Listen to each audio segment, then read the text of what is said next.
all the way back in February, I made a bunch of predictions about the 2022 Formula 1 season. If you haven't seen that video, be sure to check it out because I go through my reasoning for every prediction in order in that video, so if you're confused about this, go and watch that. Also, it's a good video, so I think you should watch it anyway. Now that we're more than halfway through the season, I thought it was time to do an update, a proper update. And basically, yeah, things aren't looking too good for the predictions at this point, it must be said. So let's start at the bottom left down here with 2 drivers finish every race. Well, it didn't happen. It was Hamilton and Russell were the only 2 drivers who were actually looking like they might finish every race for a little while, until Russell got punted out of the British Grand Prix, so that was when that one didn't happen. Thankfully Hamilton has still finished every race he's started, which is nice. Speaking of starting races, next up, the Miami Grand Prix, it did happen. I don't really know what I was thinking with this prediction, to be honest. Anyway, it happened. It was an okay race. I think Leclerc crashed out of the lead or DNF'd out of the lead or something. Not the best race, but it did happen. I have to admit that it did happen.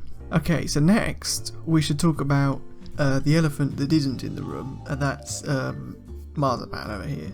So when I started these predictions, this was pre-testing, so I didn't know that Putin was going to do what Putin done. But as we can see, Mazepin has been fired by Haas before the season even started. I think before testing even. So Mazepin can't be last for a championship he's not competing in. He just can't. That's not how that works. You might as well say that I'm last because, you know, I've done about as many Formula 1 races as Mazepin has this year.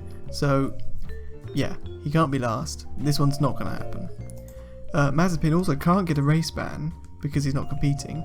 And you might be saying, well, hold on a second, he kind of got banned from the whole season, didn't he? No. The FIA were actually going to let him race as long as he signed as long as he signed a neutrality waiver that basically said, I don't condone Putin's actions, which I think he was going to sign actually. But before any of that happened, Haas fired him specifically, the team actually fired him and, you know, hired somebody whose father isn't associated with war criminals, which, you know, pretty low bar to clear. Mazepin didn't get a season-long race ban, he got fired, so this one also didn't happen. So already, halfway through the season, we're four down. We've got 4 that just straight up I was wrong about, which is unfortunate. However, on the subject of Haas, I did say in the bottom right down here that they would score points, and wouldn't you know it, the man himself, Big Boy K-Mag, came through in the first race.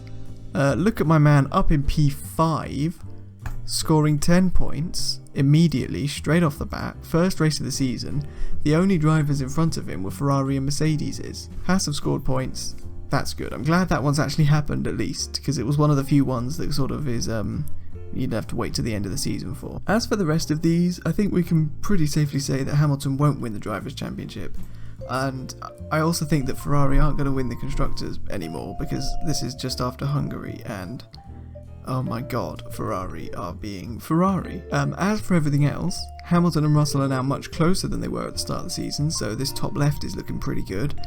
Sainz probably won't finish ahead of Leclerc, although Ferrari might try their very best to make that happen. It seems more likely that Leclerc's got the most outright pace of the 2 of them, so this isn't gonna...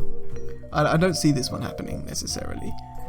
Russell got pole position for the first time this race, so you know, this could happen. 2 races, at least 2 races. I can see him winning 1 race at least, in which case I will count this as half a point. Alright, that's how petty I'm going to be about this.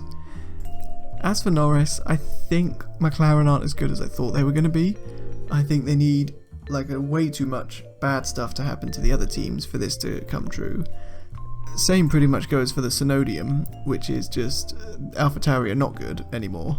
So maybe this might happen. I mean, you know, if you had told me in 2020 that Gasly was going to win the Italian Grand Prix, I'd have laughed in your face. Same goes for Ocon in Hungary. Who knows what can happen in this sport, man?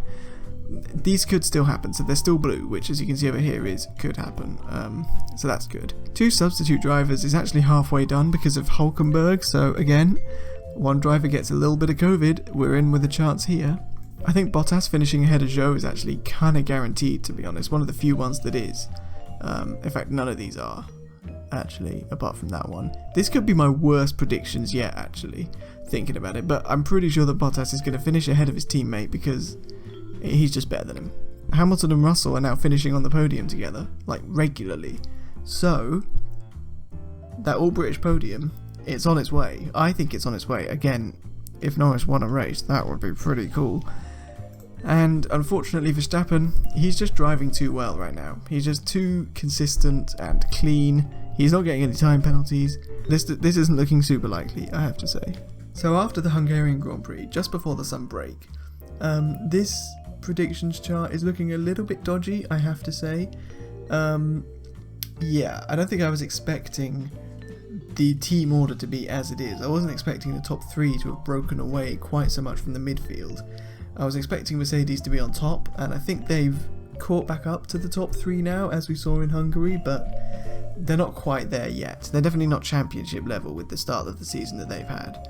And although Ferrari have got the pace, they don't have the strategy or the actual team around them to win the Constructors' Championship. So, yeah, this was kind of a weird fluke, this one, because I said it as a joke, and then it wasn't a joke after like 2 races, and now it's a joke again. So that's pretty much that. Thank you for watching this little predictions roundup. Subscribe if you want to see more videos. Leave a comment if you want me to do more Formula 1 based content, because I probably could, I probably should. I just, can't think of anything to do with it right now. So leave me some suggestions if you want, and I'll do them. And yeah, thank you for watching, and goodbye.